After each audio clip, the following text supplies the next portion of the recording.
Nowadays, it seems like pretty much every four-wheel drive has some form of awning mounted to the side, whether it's a cheap pull-out style like this or a fancy 270-degree one that wraps around the vehicle. And to be honest, it's pretty easy to see why. They've become ridiculously cheap over the past couple of years.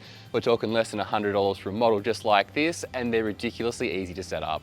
Today's video is nice and simple. I'm just going to run you through how to quickly and easily set up one of these pull-out style awnings all by yourself, even during windy conditions. Now, this is something I do see a few people struggle with whenever I'm out camping, or they might think you need a couple of sets of hands to get them set up. So today I'm going to pack this awning away and run through the setup procedure. So first things first is going to be to unzip this bag.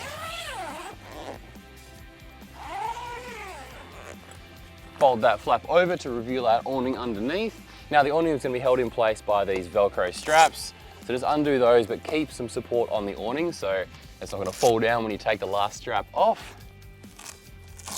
Undo all of those. Now I'm going to start unrolling this awning, but I'm only going to do it a couple of rolls, about to that much there. Lift it up. Now I'm going to pull these poles out from their little mounting place, untwist and just extend them to about that much. Actually leave them untwisted. Do the same on this side as well. Just fold those out to the side. Now I'm going to continue extending this awning down. You don't want to put too much weight on those poles. Roll it out the whole way like so. Get our guy ropes off to the sides. Now I'm going to drop these main legs down as well. Again, twisting those. I'm going to extend these to what I think is roughly the correct amount before twisting. So going for about that long. Of course, we can adjust that in future.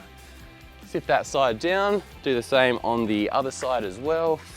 Again, just trying to match that length we set the first one to. And stand it up like so. Now I'm going to grab one of those two arms we extended earlier, twist that out and just pop that into the hole on the main leg. Pull it outwards and twist lock that in place. Now the whole time, I'm keeping one hand firmly on this part of the awning, keeping that tension. So I've got it under full control. Now move back to the other side, grab that second arm, bring it out, lock it into that second slot, and now our awning is standing freely by itself. Obviously we're going to have to go back through and get that height set up to exactly what we want. Something like that. Now it's also a good idea to come back through again and just add a bit more tension to these arms to make sure that material is nice and taut.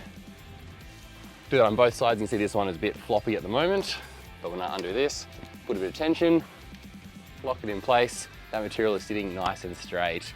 So if it's windy, this is the point you probably want to be grabbing your guy ropes, grabbing a peg, putting a bit of tension down there. If it's really windy, you'll probably be holding that the whole time, so you won't let your awning fly away. Bring it down, take that into the ground. It's probably going to take a bit more force than that in normal use case scenarios. And then just do our second guy rope as well. And then the very last step is going to be to come up on the roof of the awning here and just attach these Velcro straps. They're going to stop that awning flapping around. I don't usually put too much tension on these because I find when the wind hits them, it can undo your Velcro. So just enough to kind of keep it in place. Do that on both sides. Some awning manufacturers make these straps so short, so you wrap them around, you only have like that much to grip from, but this particular awning is a bit better than most. Enough to at least make a nice secure connection with the Velcro. Get those all in place and our awning is fully set up. Now I can already imagine the comments saying that it's going to be easier for someone of my height to perform tasks like this, and I tend to agree. I am 6'2" tall, which does make setting up awnings or any sort of reaching activities a fair bit easier. But just to prove that it's going to be the same procedure for people of any height, even the more vertically challenged folk, got our resident short person here to have a go following that same procedure. That was very rude. I'm very offended. So how tall are you? 5'4.5". We've just worked that out. We just spent a good 10 minutes checking.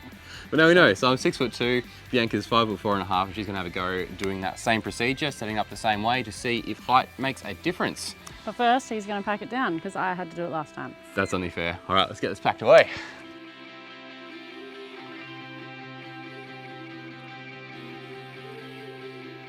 All right, so I'm gonna give you a run through now to see if you, anyone my height can do this as well. So I won't talk you through it as much because Daniel just did that. Also, Note that Daniel's car is really obscenely high, or it is to me anyway, but not all 4 drives are this tall.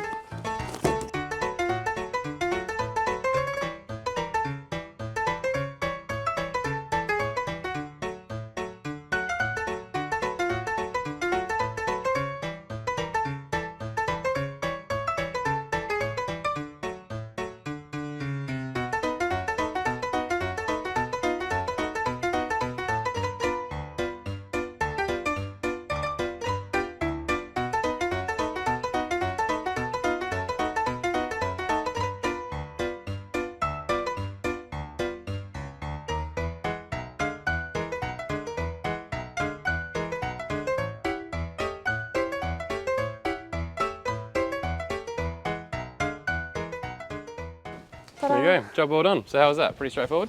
It's easy enough. It is harder when it's windy. I've done this plenty of times when we're camping, so practice does help.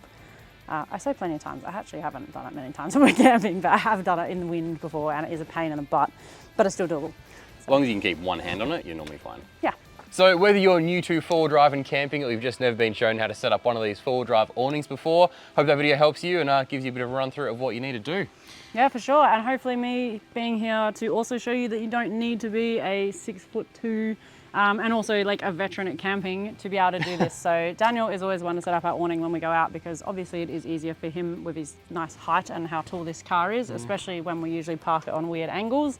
But it is still doable, and yeah, you don't have to be super strong or super tall to be able to do it. And the D-Max is pretty tall, as Bianca mentioned. It's also on some ramps now to try and get it a bit level on the front lawn here. So yeah, vehicle height, as long as you can reach the awning, you should be able to set it up by yourself. That's my rationale anyway. So hopefully this has helped give you guys some confidence. Yeah, thank you so much for watching, and we'll catch you guys in the next video. Happy camping. I'm gonna pack this awning away.